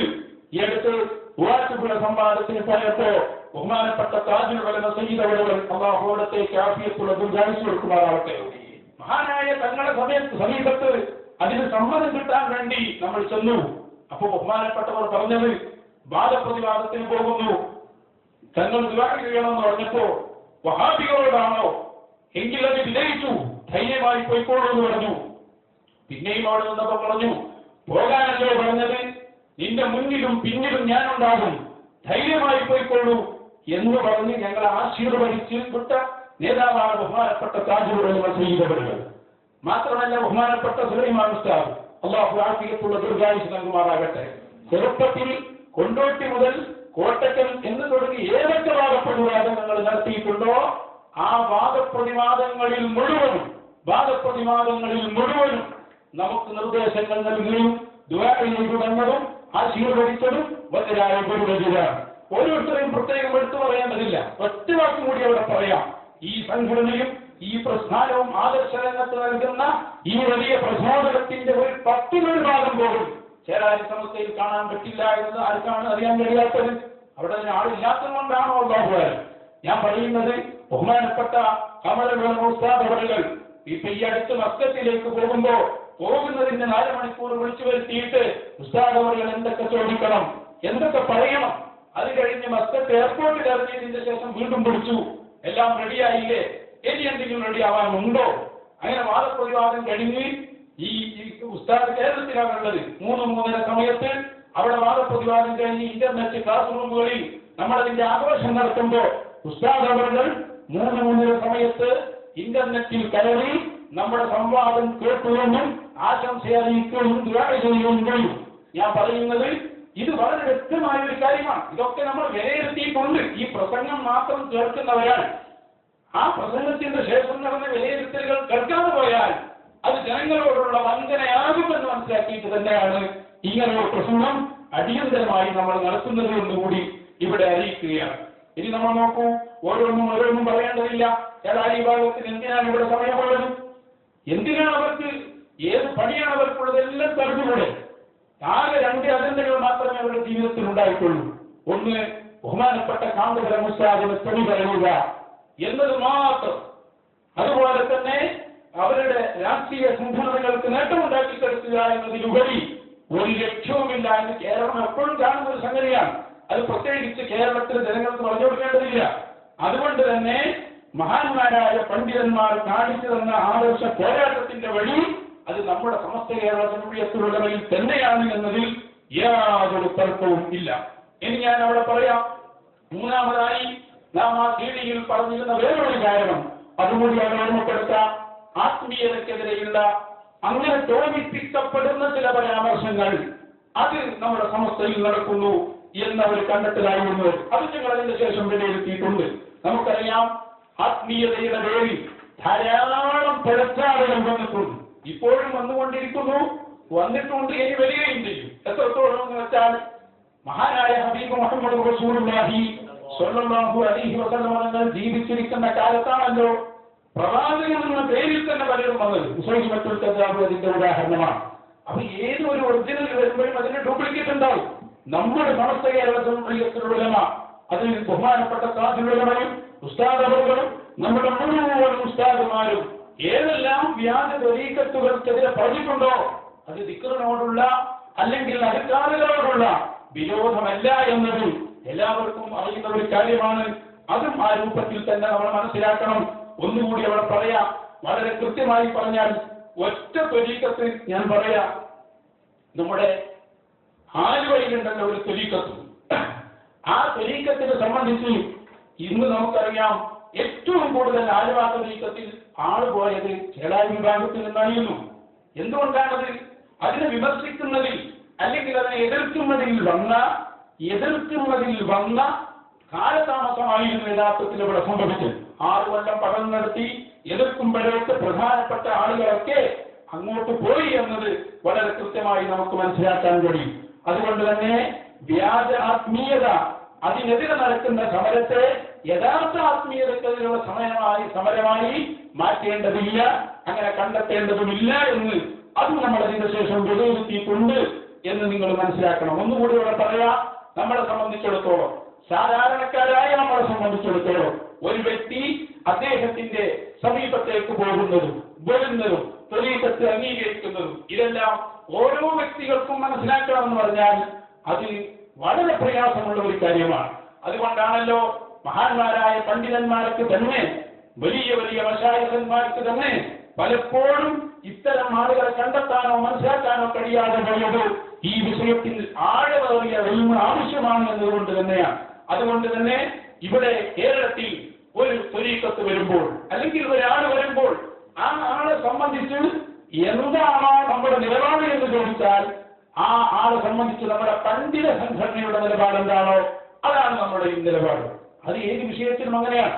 ഇപ്പൊ അവസാനം ഹാഫിദിനെ കുറിച്ചുള്ള ചർച്ച വന്നു. ആ ചർച്ചയിലും നമ്മുടെ അന്നും ഇന്നും പറയുന്നുണ്ട്. സമസ്ത കേരള ജംഇയ്യത്തുൽ ഉലമ ബഹുമാനപ്പെട്ട നമ്മുടെ ഉസ്താദുമാർ അവർ എവിടെ നിൽക്കുന്നു അവിടെ തന്നെയാണ് നമ്മുടെ പോയിന്റ്. അതിന്റെ അപ്പുറം ചിന്തിക്കുന്നു എന്ന് പറയുന്നുണ്ടെങ്കിൽ അത് മോക്ഷമാണ്. കാരണം ഹബീബായ മുഹമ്മദ് റസൂലുള്ളാഹി സ്വല്ലല്ലാഹു അലൈഹി വസല്ലം തങ്ങളുടെ കാലം മുതൽ ഇത് രണ്ടും ഉണ്ടായിട്ടുണ്ട്. ത്വരീഖത്തുകൾ അത് മുഴുവനും പേഴ്സലാണ് എന്നവർക്ക് ആർക്കും ഇവിടെ വാദില്ല. നമ്മുടെ പണ്ഡിതന്മാർക്ക് തന്നെ എത്രയോ ത്വരീഖത്തുകൾ അവർക്കൊണ്ട് നടക്കുന്നവരാണ്. അപ്പൊ ചുരുക്കത്തിൽ മൂന്നാമത്തെ കാരണമായി നമ്മൾ എടുത്തു പറഞ്ഞ വ്യാജ ത്വരീഖത്തുകൾക്ക് എതിരെയുള്ള നമ്മുടെ സമരത്തെ യഥാർത്ഥ ത്വരീഖത്തുകൾക്കെതിരെയുള്ള സമരമായി മാറ്റിയിട്ട് അതിനെ വിഷയത്തിന്റെ മർമ്മത്തിൽ നിന്ന് മാറ്റാനുള്ള ശ്രമമാണ് ഇവിടെ നടത്തിയത് എന്നുകൂടി ഓർമ്മപ്പെടുത്തുകയാണ്. ഇനി നമ്മൾ ആ സീഡിയിലേക്ക് തന്നെ വരാം. പറഞ്ഞു വന്നത് നമ്മൾ അവസാനം നാലാമത്തെ കാരണമായി പറഞ്ഞു, നമ്മുടെ ഈ സംഘടനയിൽ അഥവാ സമസ്ത കേരള ജംഇയ്യത്തുൽ ഉലമ ബഹുമാനപ്പെട്ട നമ്മുടെ താജുൽ ഉലമ സയ്യിദ് അവர்கள் നേതൃത്വം നൽകുന്ന ഈ മഹത്തായ നമ്മുടെ പ്രസ്ഥാനത്തിൽ ചെറുപ്പക്കാരായ ആളുകൾ അവര് നമ്മുടെ മഹാന്മാരായ പണ്ഡിതന്മാരെ നിയന്ത്രിക്കുന്നു എന്നൊരു ആരോപണം അതിൽ പറഞ്ഞിട്ടുണ്ട്. അതിനെ സംബന്ധിച്ച് വിശാലമായി ആ പ്രസംഗത്തിൽ പോകുമ്പോഴും ഞാനും ഇയാളും തമ്മിൽ ചർച്ച നടന്നിട്ടുണ്ട്. അതിന്റെ ശേഷവും ചർച്ച നടന്നിട്ടുണ്ട്. നമുക്കറിയാം, ഇപ്പോ ചേളാരി സമസ്തയെ സംബന്ധിച്ചിടത്തോളം അവരുടെ വലിയ പണ്ഡിതന്മാർ എന്ന് പറയപ്പെടുന്ന ആളുകൾക്ക് തന്നെ യാതൊരു ജോലിയും കൊടുക്കാതെ അല്ലെങ്കിൽ അവർക്കൊരു പരിഗണനയും കൊടുക്കാതെ കാര്യങ്ങളൊക്കെ തീരുമാനിക്കുന്നത് SKSഉം SYSഉം അവരുടെ ചെറിയ കുട്ടികളുമാണ്. ഇതാർക്കാണ് അറിയാത്തത്? അതേ സമയത്ത് നമ്മുടെ പണ്ഡിതന്മാർ എന്ന് പറയുന്നു അത് നടപ്പിലാക്കുക എന്നതാണ് യഥാർത്ഥത്തിൽ നമ്മുടെ പണ്ഡിതന്മാരുടെ ദൗത്യം. അതാണ് നമ്മുടെ സംഘടനകളും നമ്മുടെ ഓരോ ഘടകങ്ങളും ഇവിടെ നടപ്പിലാക്കിക്കൊണ്ടിരിക്കുന്നത് എന്ന് ഓർമ്മപ്പെടുത്തുകയാണ്. അവിടെ ഒരു ക്ലിപ്പ് അതിൽ വെച്ചു കൊടുത്തിട്ടുണ്ടായിരുന്നു പ്രസംഗത്തിന്റെ, അഥവാ ബഹുമാനപ്പെട്ട പേരോട് ഉസ്താദ് അല്ലാഹു ആഫിയത്തുള്ള ദീർഘായുസ്സ് കൊടുക്കുമാറാകട്ടെ. അവിടെ ഒന്നും കൂടി ഞാൻ പറയുന്നത് നേരത്തെ പറഞ്ഞ ഒരു കാര്യത്തിന് ബാക്കി കൂടി അവിടെ പറയാനുണ്ട്. അതെന്താണ്? നേരത്തെ എപി ഉസ്താദിനെ സംബന്ധിച്ചും താജുൽ ഉലമയെ സംബന്ധിച്ചും ഉസ്താദ് അവരെ സംബന്ധിച്ചൊക്കെ പറഞ്ഞപ്പോ വാദപ്രതിവാദങ്ങളും ഖണ്ഡനങ്ങളുമൊക്കെ നമുക്ക് പരിചയപ്പെടുത്തുന്നതിലും നമുക്ക് പരിശീലിപ്പിക്കുന്നതിലും ഉസ്താദുമാരുടെ പങ്ക് കൂടി ഞാൻ ഇവിടെ എടുത്തു പറയുകയാണ്. അനുവാ സംവാദം നടക്കുന്ന സമയത്തും ഓട്ടക്കൽ സംവാദം നടക്കുന്ന സമയത്തുമൊക്കെ സിറാജുൽ ഹുദയിൽ ഞങ്ങളെ വിളിച്ചുകൊണ്ടുപോയി രാത്രി മുഴുവനായി ഞങ്ങൾക്ക് വേണ്ടി ഇരുന്നു തന്ന് വിഷയത്തിന്റെ ഓരോ ഭാഗങ്ങളും പറഞ്ഞു തന്ന് അത് പഠിപ്പിച്ച് അതിനെ നോട്ടാക്കി എന്ന് മാത്രമല്ല പലപ്പോഴും ചെറുപ്പക്കാരായ അല്ലെങ്കിൽ ചെറിയ കുട്ടികളായ ഞങ്ങൾ നടത്തുന്ന ഖണ്ഡനങ്ങൾ മനസ്സിലാക്കുകയും അത് കേൾക്കുകയും എന്നിട്ട് ഇന്ന ഭാഗത്ത് ഇന്ന പ്രശ്നങ്ങളുണ്ട് അത് അടുത്ത പ്രസംഗത്തിൽ തിരുത്തണം എന്ന് വളരെ സ്നേഹത്തോടെ ഉപദേശിക്കുകയും ചെയ്തിട്ടുണ്ട് എന്നതും ഇവിടെ ഞാൻ പ്രത്യേകം എടുത്തു പറയുകയാണ്. അപ്പോൾ പേരുത്താതിന്റെ ഒരു പരാമർശം എന്താണത്? സമസ്തയിൽ 40 ആളുകൾ ഉണ്ടെങ്കിലും ഒരു വിഷയം വരുമ്പോൾ ഞാനാണ് കാര്യം പറയുക എന്ന് പറഞ്ഞത് അത് സത്യത്തിൽ ഞങ്ങൾ അത് മുഴുവനും കേട്ട് വിലയിരുത്തിയത് തന്നെയാണ്. ആ പറഞ്ഞ 40 ആലിമീങ്ങൾക്ക് തിരിയൂല എന്നതാക്കി മാറ്റേണ്ടതില്ല. അതേ സമയത്ത് വിഷയം പറയുന്നത് പലപ്പോഴും പറയാൻ ഏറ്റവും കൂടുതൽ വാചാളുകളുള്ളതും അല്ലെങ്കിൽ അതിലൊരാളായാലും മതിയല്ലോ. ഇപ്പൊ 40 പണ്ഡിതന്മാർ അവരെല്ലാവരും കൂടി ഒരു വിഷയം പറയേണ്ട കാര്യമൊന്നുമില്ല. ആ പണ്ഡിതന്മാരെല്ലാവരും കൂടി ചർച്ച ചെയ്ത ഒരു പോയിന്റ് അത് ആ കൂട്ടത്തിലെ ഏറ്റവും പ്രസംഗിക്കാൻ അറിയുന്ന ജനങ്ങൾക്ക് കൂടുതൽ മനസ്സിലാകുന്ന രൂപത്തിൽ പറയാൻ പറ്റുന്ന ഒരാൾ പറയണം. അത് ആ വാക്ക് തന്നെ വിശദമായി പറഞ്ഞിട്ടുണ്ട്.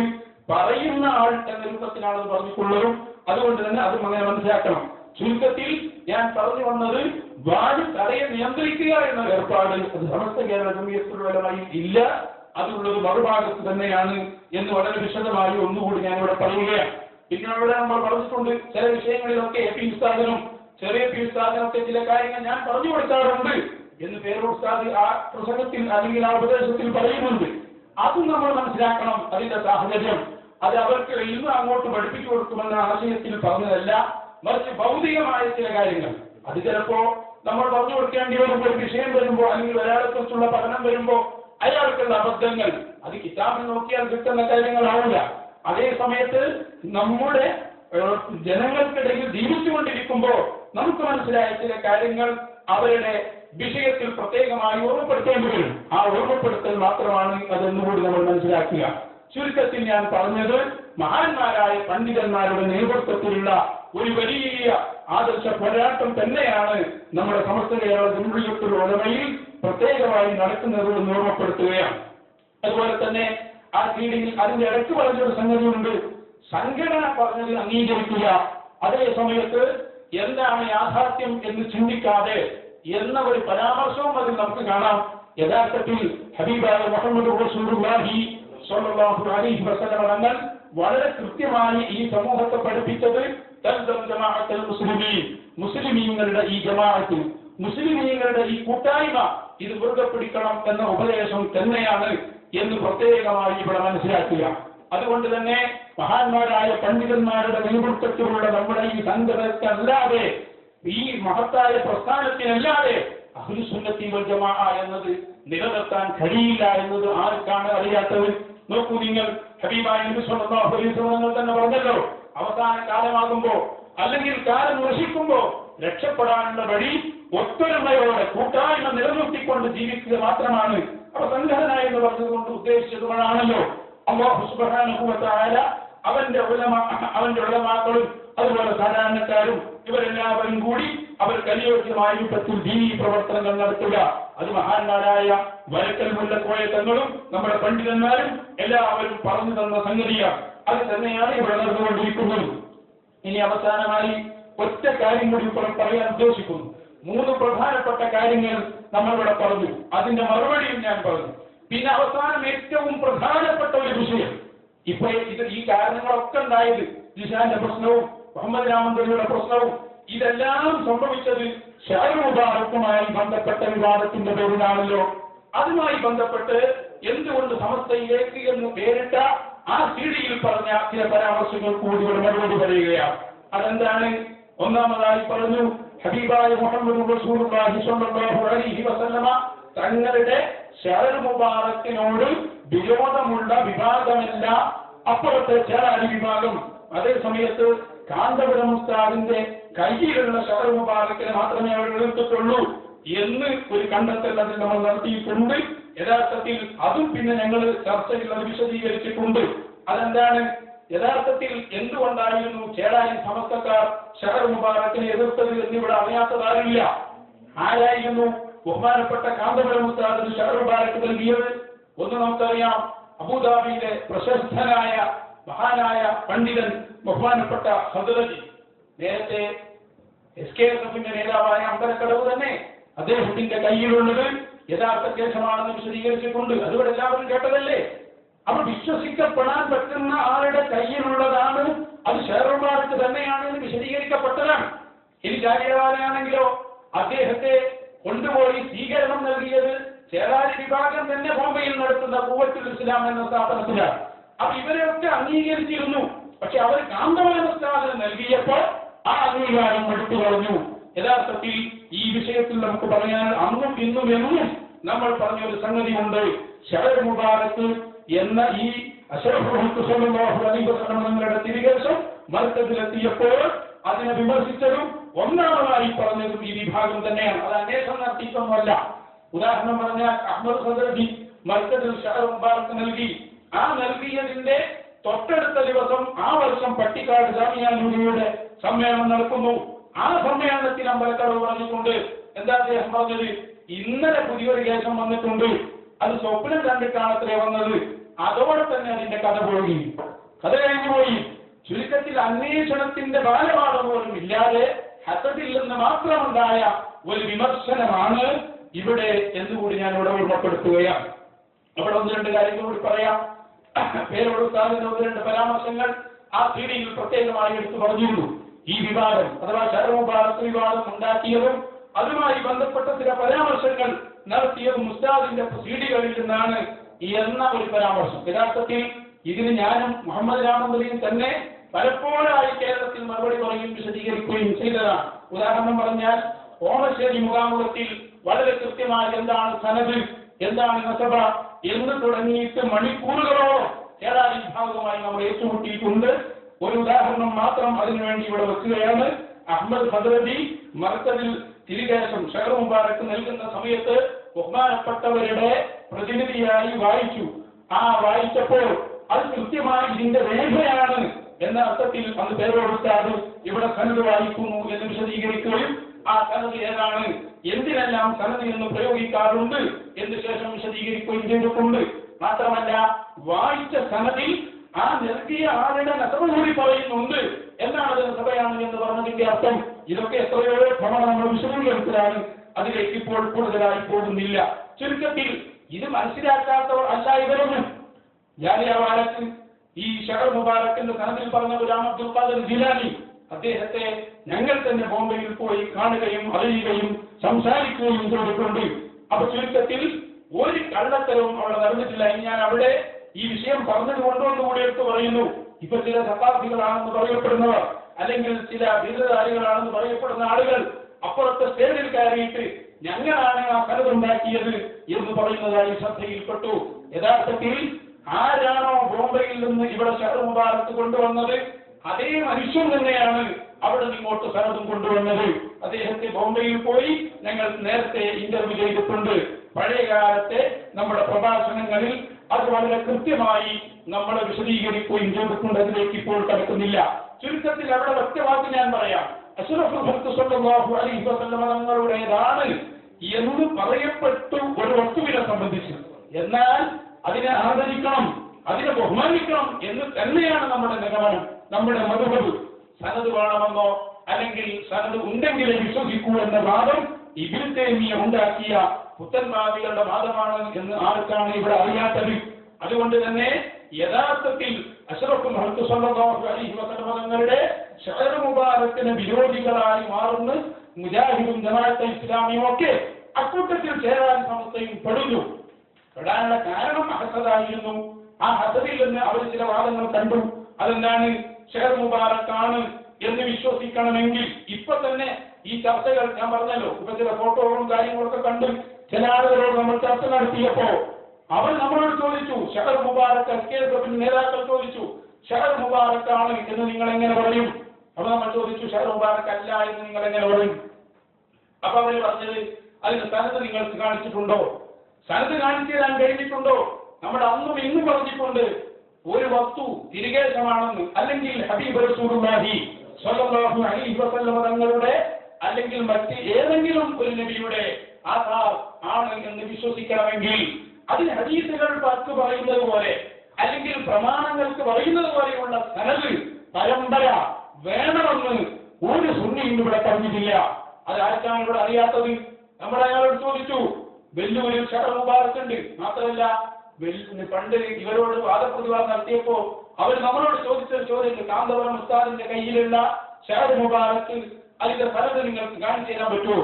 അന്ന് നമ്മൾ അവരോട് ചോദിച്ചു, വെല്ലൂരിലുണ്ട് എന്ന് നിങ്ങൾ ഉറപ്പിക്കുന്നുണ്ടല്ലോ, അതിന് നിങ്ങൾ കണ്ണ് കണ്ടിട്ടുണ്ടോ? അങ്ങനെ അവർ വെല്ലൂരിൽ ചെന്നു. വെല്ലൂരിൽ ചെന്ന് ഈ സനത് കിട്ടാൻ വേണ്ടി അവിടെ എഴുതി കൊടുത്തു.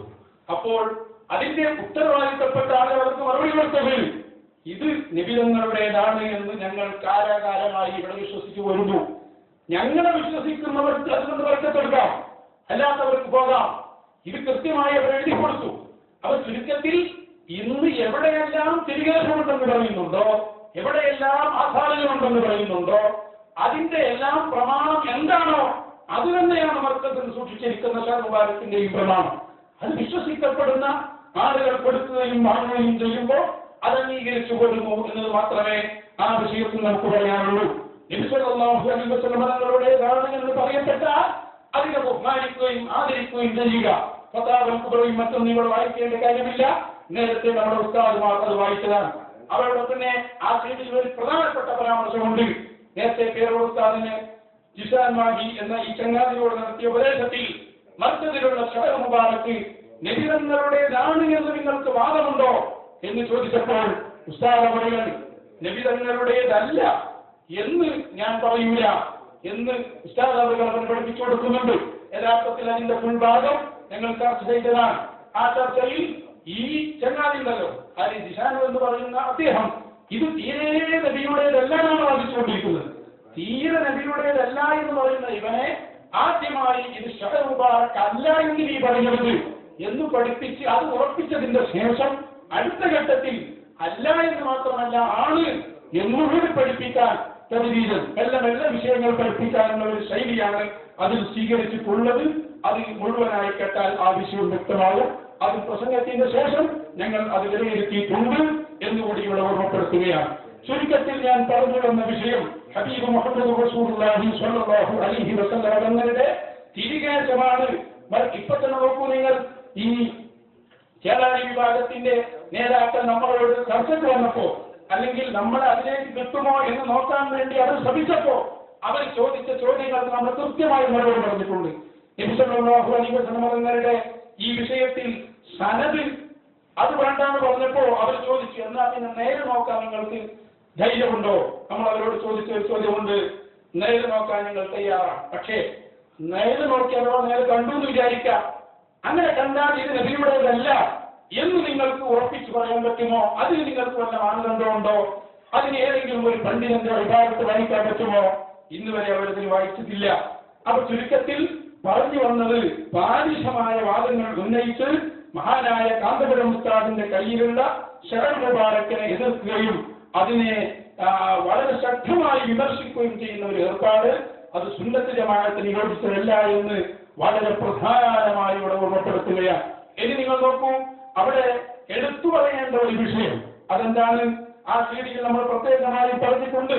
അത് പറഞ്ഞതുകൊണ്ട് ഇവിടെ പരാമർശിക്കാതെ വരിക. ബഹുമാനപ്പെട്ട പെൺമളവസ്ഥാനി അല്ലാഹു ആഫിയത്തുള്ള ദീർഘായുസ്സ് നൽകുമാറാവട്ടെ. ചെറുപ്പത്തിൽ തന്നെ നമ്മൾ ഈ വിഷയമായി പഠനം നടത്തുമ്പോൾ സുന്നത്ത് ജമാഅത്തിന്റെ വിഷയങ്ങളിൽ പ്രത്യേകിച്ച് ഇസ്തിഹാസയും തവസ്സുലും ഇതെല്ലാം നമ്മൾ പഠനം നടത്തുമ്പോൾ അന്ന് ഉസ്താദിന്റെ സമീപത്ത് ചെന്ന് അവിടുത്തെ പുസ്തകങ്ങളും കിതാബുകളും ആധാരമാക്കിക്കൊണ്ട് തന്നെയാണ് അന്നും ആ വിഷയത്തിൽ പഠനം നടത്തിയതും ശേഷമുള്ള വാദപ്രതിവാദങ്ങൾക്കും നമ്മുടേതായ കാര്യങ്ങൾക്കും അന്നും ഇന്നും നമുക്ക് പ്രചോദനം നൽകിയത് ഒന്നിനായ പൊന്മള ഉസ്താദ് നമ്മുടെ പ്രത്യേകം ഞാൻ എടുത്തു പറയുന്നു. നമ്മുടെ കൂടെ നമ്മുടെ ഒരു സുഹൃത്തിനെ പോലെ നടന്നിരുന്ന ഒന്നിനായ അലിസത്താബ് ഉസ്താദ് അടക്കമുള്ള നമ്മുടെ പണ്ഡിതന്മാർ, ആ പണ്ഡിതന്മാരൊക്കെ പറഞ്ഞു തന്ന കാര്യങ്ങളാണ് പിന്നീട് നമ്മൾ പറഞ്ഞതും ഇന്നും പറഞ്ഞുകൊണ്ടിരിക്കുന്നത്. അപ്പൊ അവിടെ ഉസ്താദുമായി ബന്ധപ്പെട്ട ഒന്ന് രണ്ട് പരാമർശങ്ങൾ ആ സീഡിയിൽ പറഞ്ഞിട്ടുണ്ട്. അതെന്താണ്? നബി സല്ലല്ലാഹു അലൈഹി വസല്ലം തങ്ങളുടെ ശഅർ മുബാറക്കുമായി ഉസ്താദ് നടത്തിയ ചില പരാമർശങ്ങൾ. യഥാർത്ഥത്തിൽ ആ വിഷയം ക്ലിപ്പുകളിൽ നിന്നല്ല ഞാൻ മനസ്സിലാക്കുന്നത്, മറിച്ച് ഉസ്താദ് അങ്ങനെ ഒരു വിഷയം പറയുന്നുണ്ട് എന്ന് ജിഷാൻ പറഞ്ഞപ്പോ അവൻ മുഖേന തന്നെ ഉസ്താദിന്റെ വീട്ടിൽ പോയി നേരെ ഞാനത് ചോദിച്ചു പഠിച്ചിട്ടുണ്ട്. എന്താണ് ഉസ്താദിന് ആ വിഷയത്തിൽ പറയാനുള്ള മാനദണ്ഡം? അപ്പൊ ഉസ്താദ് അവർ പറഞ്ഞത്, ജിഷാൻ എന്ന ഇവൻ പറഞ്ഞതനുസരിച്ച് അവനെ വിശ്വസിച്ചുകൊണ്ട് അവൻ വിശ്വസിക്കാൻ പറ്റിയ ഒരാളാണെന്നാണ് ഉസ്താദ് മനസ്സിലാക്കിയത്. അവൻ പറഞ്ഞതനുസരിച്ച് നോക്കുമ്പോ അയാളുടെ സ്ഥിതി ഇന്നതാണ്.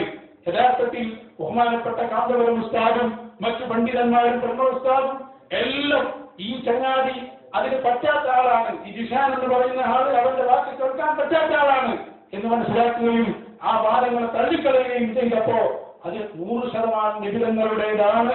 എനിക്കതിൽ സംശയമില്ല.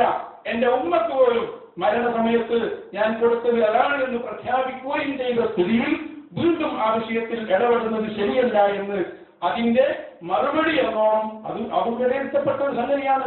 ഇതൊക്കെ ഞങ്ങൾ വിശദീകരിച്ചത്. 1 മണിക്കൂറാണല്ലോ പ്രസംഗം, 1 മണിക്കൂറും.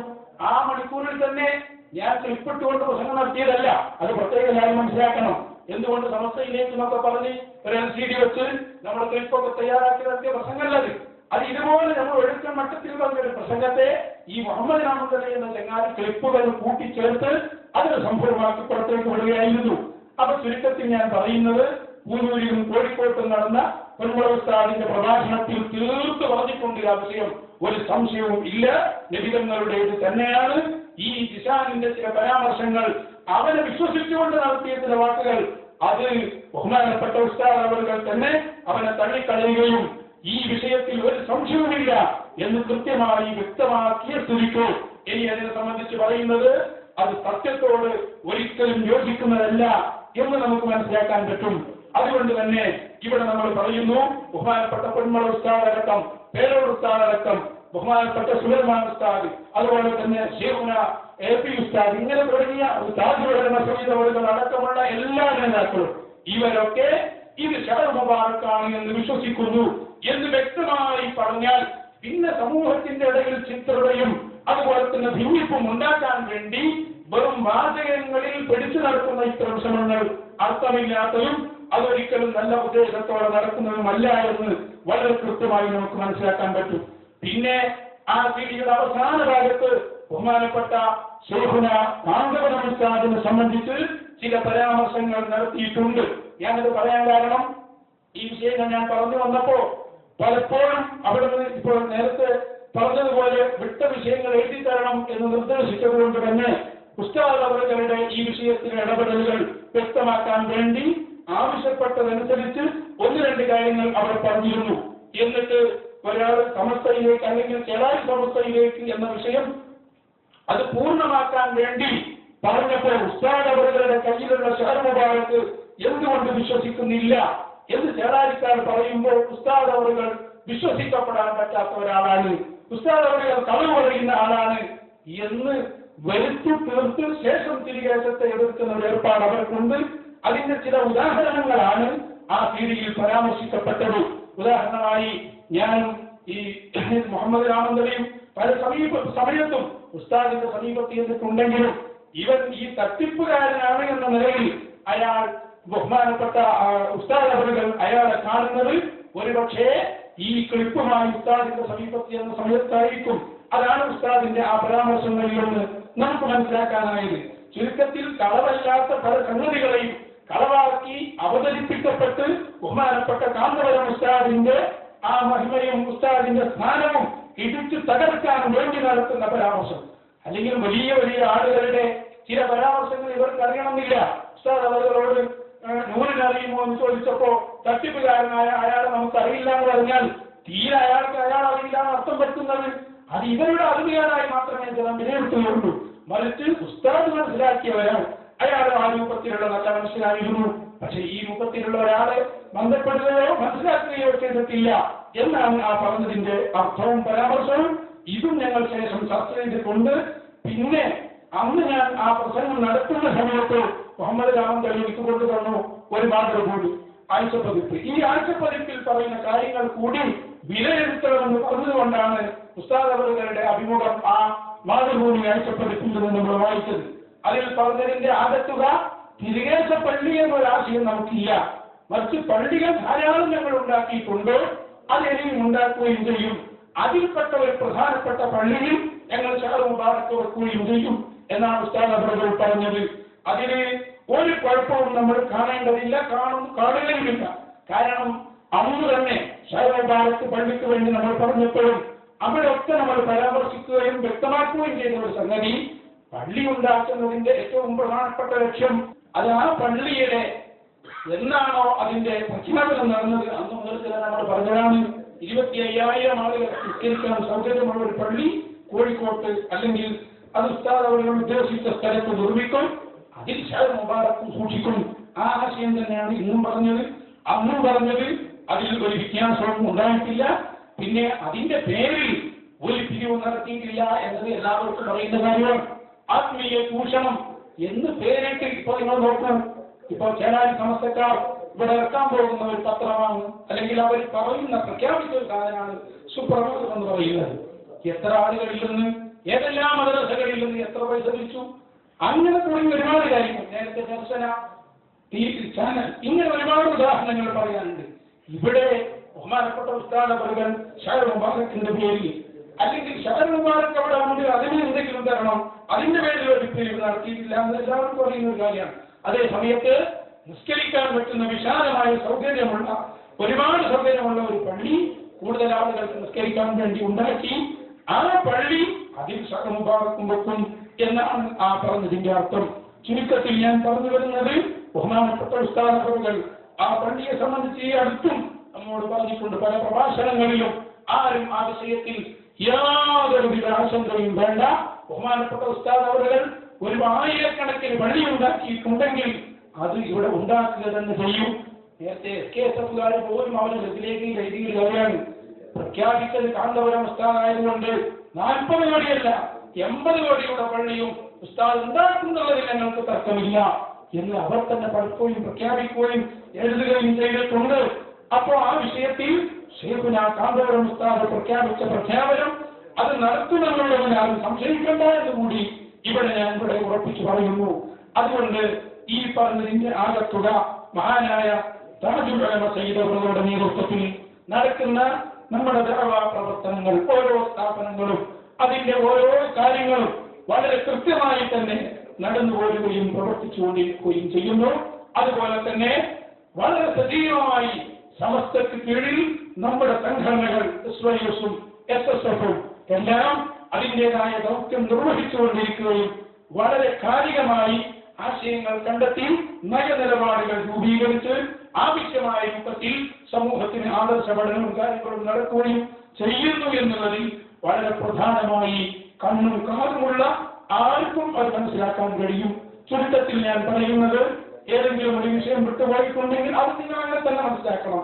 ആ പ്രസംഗത്തിൽ അല്ലെങ്കിൽ ആ അവതരണത്തിൽ നമ്മൾ പറഞ്ഞ ഏതൊക്കെ കാര്യങ്ങളുണ്ടോ അതെല്ലാം അതിന്റെ മുമ്പും അതിന്റെ ശേഷവും നമ്മൾ അവലോകനം ചെയ്യുകയും വിലയിരുത്തുകയും ചെയ്തിട്ടുണ്ട് എന്നിവിടെ കൃത്യമായി പറയാൻ നമ്മൾ ആഗ്രഹിക്കുന്നു. എന്നിട്ട് അവസാനമായി ഒറ്റ വിഷയം കൂടി പറഞ്ഞ് ഞാൻ ഇവിടെ അവസാനിപ്പിക്കുകയാണ്. ബഹുമാനപ്പെട്ട ഉസ്താദുമാരുടെയും അതുപോലെ ബഹുമാനപ്പെട്ട സദാത്യങ്ങളുടെയും നേതൃത്വത്തിൽ നടത്തുന്ന ഈ മഹത്തായ സംഘടന സമസ്തയുടെ ജംഇയ്യത്തുൽ SYS-ഉം SSF-ഉം നമ്മുടെ മുഴുവൻ സംഘടന കാര്യങ്ങൾ ഇതെല്ലാം 100% നമ്മുടെ ചെറുപ്പം മുതൽ ഇന്നുവരെ നമ്മൾ അംഗീകരിച്ചു പോന്നിട്ടുണ്ട്. മാത്രമല്ല അതിന്റെ നയങ്ങളോടും അതിന്റെ നിർദ്ദേശങ്ങളോടും 100% സഹകരിക്കാൻ എന്നും തയ്യാറാവുകയും ചെയ്യും എന്നിവിടെ ഒന്നുകൂടി ഓർമ്മപ്പെടുത്തുകയും ചെയ്യുകയാണ്. ചുരുക്കത്തിൽ നമ്മുടെ നയമെന്ന് പറയുന്നത് നമ്മുടെ ഉസ്താദുമാരുടെ നമ്മുടെ പണ്ഡിതന്മാരുടെ നയമാണ്. അതിലപ്പുറം ഒരു നയം നമുക്കുണ്ടായിട്ടില്ല. അപ്പൊ ഈ സംഭവിച്ചതോ എന്ന് ചോദിക്കും. നമ്മൾ അവരുടെ നേതാക്കളുമായി ചർച്ചയ്ക്ക് പോയതും അതേപോലെ ഇങ്ങനെ ഒരു പ്രസംഗം നടത്തിയതും ഇതെല്ലാം യഥാർത്ഥത്തിൽ നേരത്തെ ഉസ്താദ് അവർ ഒഴിവാക്കണമെന്ന് പറഞ്ഞ ഒരാളെ ഒഴിവാക്കാത്തതിന്റെ പേരിൽ വന്ന അബദ്ധത്തിന്റെ കാരണമാണ് എന്ന് ഞാൻ ഒന്നുകൂടി ഊന്നി പറയുകയാണ്. മുഹമ്മദ് രാമന്തരി എന്ന് പറയുന്ന അയാളുടെ പ്രേരണയ്ക്ക് കാരണമായിട്ടാണ് പലപ്പോഴും ഇതെല്ലാം സംഭവിച്ചിട്ടുള്ളത്. ഞങ്ങൾ വിളിച്ചുകൊണ്ടുപോകും, ഇന്ന ആളുകളൊന്നും പറയില്ല, നമുക്ക് കുറച്ച് ആളുകളെ കാണാനുണ്ട്, നിങ്ങൾ വരുമെന്ന് പറയും. ചെന്ന് നോക്കുമ്പോൾ ചിലപ്പോ ഇവരുടെ ഏതെങ്കിലും ഒരു നേതാവായിരിക്കും, അല്ലെങ്കിൽ അവരോട് ചർച്ച ചെയ്യും. ചുരുക്കത്തിൽ അങ്ങനെയാണ് അതെല്ലാം സംഭവിച്ചത്. അതുകൊണ്ട് ഈ പ്രസംഗം കേൾക്കുന്ന എല്ലാ നേതാക്കളോടും ഉസ്താദുമാരോടും പ്രവർത്തകരോടും നമ്മളെ സ്നേഹിച്ച മുഹബ്ബീങ്ങളോടും പ്രത്യേകമായി നമ്മൾ ഓർമ്മപ്പെടുത്തുന്നത്, നമ്മുടെ ആ പ്രസംഗത്തിന്റെ പേരിലോ അല്ലെങ്കിൽ അതുമായി ബന്ധപ്പെട്ട് നടന്ന ഫോട്ടോസോ അല്ലെങ്കിൽ ഇത്തരം കാര്യങ്ങളുടെ പേരിലോ ഒരുപാട് ആളുകൾ വിഷമിച്ചിട്ടുണ്ട്, ബുദ്ധിമുട്ടിച്ചിട്ടുണ്ട്. അവരോടൊക്കെ പരസ്യമായി തന്നെ മാപ്പ് ചോദിക്കുന്നു. എല്ലാവരും നമുക്ക് വേണ്ടി ദുആ ചെയ്യണം എന്നും വളരെ പ്രധാനമായി ഇവിടെ ഉറപ്പെടുത്തുകയും ചെയ്യുകയാണ്. കാരണം ഒരിക്കലും നമ്മൾ നേരെ പോയി അങ്ങനെ പ്രസംഗിച്ച് അല്ലെങ്കിൽ ആ രൂപത്തിൽ പറഞ്ഞ സംഗതിയല്ല. ഈ ഒരു വലിയ ഈ ചതിക്കുഴിയിലേക്ക് നമ്മളെ തള്ളിയിടുകയും നമ്മളെ നശിപ്പിക്കാൻ വേണ്ടി അന്നും ഇന്നും ശ്രമിക്കുകയും ചെയ്ത ഇവരുടെ പ്രലോഭനങ്ങളിൽ അകപ്പെട്ടുകൊണ്ട് ചെയ്ത ഇത്തരം സംഗതികൾ ആർക്കെങ്കിലും വിഷമമായി തോന്നിയിട്ടുണ്ടെങ്കിൽ പരസ്യമായി മാപ്പ് പറയുകയും ഇൻഷാ അല്ലാഹ് ഇവിടുന്ന് അങ്ങോട്ടും എപ്പോഴും ബഹുമാനപ്പെട്ട നേതാക്കളുടെയും ഉസ്താദുമാരുടെയും നമ്മുടെ സംഘടനയുടെയും നിർദ്ദേശങ്ങളും അതിന്റെ കൽപ്പനകളും അംഗീകരിച്ചുകൊണ്ട് മുന്നോട്ട് പോകുമെന്നും ഇൻഷാ അല്ലാഹ് അതിനു വേണ്ടിയുള്ള ശ്രമമായിരിക്കും ഇവിടെ നിന്നുള്ളത് അങ്ങോട്ടുള്ളത് എന്ന് പ്രത്യേകമായി ഓർമ്മപ്പെടുത്തി ഒന്നിനായ നമ്മുടെ ഉസ്താദുമാർക്ക് അല്ലാഹു ദീർഘായുസ്സ് നൽകുമാറാകട്ടെ എന്ന് പ്രധാനമായി ദുആ ചെയ്ത് ഈ വാക്കുകൾ ഞാൻ അവസാനിപ്പിക്കുകയാണ്. അതുകൊണ്ട് ഏതൊക്കെ പ്രവർത്തകരായാലും നമ്മുടെ നേതാക്കളായാലും ഇതിന്റെ പേരിൽ നിങ്ങൾ അനുഭവിച്ച മുഴുവൻ വിഷമങ്ങളും നമ്മൾ മനസ്സിലാക്കുകയും ആ തെറ്റുകൾ മുഴുവൻ സംഭവിച്ചു പോയതിൽ ഖേദം രേഖപ്പെടുത്തുകയും ചെയ്യുന്നു. ഈ വിവാദത്തിന്റെ ഒന്നാമത്തെ ആ സംഭവം മുതൽ ഈ ചങ്ങാതിയുടെ കൂടെ കൂടിയത് കൊണ്ട് തന്നെ ഒരുപാട് അബദ്ധങ്ങളും ഒരുപാട് പ്രശ്നങ്ങളും നമ്മിൽ നിന്ന് സംഭവിച്ചിട്ടുണ്ട് എന്ന് ഞാൻ ഇവിടെ തുറന്ന് സമ്മതിക്കുകയും അത് എല്ലാവരും മാപ്പ് ചെയ്യുകയും അല്ലാഹുവിനോട് ദുആ ചെയ്യുകയും വേണം എന്ന് വസിയത്ത് ചെയ്ത് അർഹമുർ റഹീമായ റബ്ബ് നമുക്ക് മഗ്ഫിറത്ത് നൽകട്ടെ എന്ന് ദുആ ചെയ്ത് അർഹമുർ റഹീമായ റബ്ബ് ഞങ്ങളുടെ ഈ പ്രവർത്തനം നീ സ്വീകരിക്കണം റഹ്മാനെ. ഹബീബായ മുഹമ്മദ് റസൂലുള്ളാഹി സ്വല്ലല്ലാഹു അലൈഹി വസല്ലം തങ്ങളുടെ പാത അവിടുന്ന് കാണിച്ചു തന്ന പാത പിൻപറ്റി ജീവിക്കാൻ ഞങ്ങൾക്ക് നീ തൗഫീഖ് നൽകണം റഹ്മാനെ. ഞങ്ങളുടെ ഉസ്താദുമാർ പൊന്നരായ സുലൈമാൻ ഉസ്താദ്, താജുൽ സയ്യിദ് അവറുകൾ, ബഹുമാനപ്പെട്ട ഖമർ ഉലമ, ഈ ഞങ്ങളെ മുഴുവൻ മശായിഖന്മാർ, പെരുമാൾ ഉസ്താദ്, പേരോട് ഉസ്താദ്, ബഹുമാനപ്പെട്ട എം.എ. ഉസ്താദ്, ചിത്താരി ഉസ്താദ്, ഇങ്ങനെ തുടങ്ങിയ ഞങ്ങളെ മുഴുവൻ ആലിമീങ്ങൾക്കും സദാത്യങ്ങൾക്കും നീ ആഫിയത്തുള്ള ദീർഘായുസ്സ് നൽകണം റഹ്മാനെ. ഈ പ്രസ്ഥാനത്തിന് വേണ്ടി ധാരാളം കാലം ഞങ്ങൾക്ക് നേതൃത്വം നൽകിയ ഞങ്ങളിൽ നിന്ന് വഫാത്തായി പോയ പണ്ഡിതന്മാർ, ഞങ്ങളുടെ ഉസ്താദുമാരുടെ എല്ലാവരുടെയും ഗുരുവര്യരായ പൊന്നലായ ശൈഖുന ഉസ്താദുൽ അസാതീദ് അല്ലാഹുവേ അവിടുത്തെ ദർജ നീ വർദ്ധിപ്പിച്ചു കൊടുക്കണം റഹ്മാനെ. അവിടുത്തെ നോട്ടം തിരുനോട്ടം എല്ലാ സമയത്തും ഞങ്ങൾക്ക് നീ നൽകണം റഹ്മാനെ. ഞങ്ങളെ മറ്റു ആലിമീങ്ങൾ ഉസ്താദുമാർ ഞങ്ങളുമായി സഹകരിച്ച് ഞങ്ങളെ 1-ാം ക്ലാസ് മുതൽ ഞങ്ങളെ പഠിപ്പിച്ച ചെറിയ ചെറിയ കിതാബുകൾ മുതൽ ഞങ്ങൾക്ക് വേണ്ടി അധ്വാനിച്ച് ഉറക്കമൊഴിച്ച് ഞങ്ങളെ ശരീരത്തേക്കാൾ ഞങ്ങളെ സ്നേഹിച്ച് ഞങ്ങളെ പ്രിയപ്പെട്ട ഉസ്താദുമാർ അല്ലാഹ് നീ അവർക്ക് അർഹമായ പ്രതിഫലം നൽകണം റഹ്മാനെ.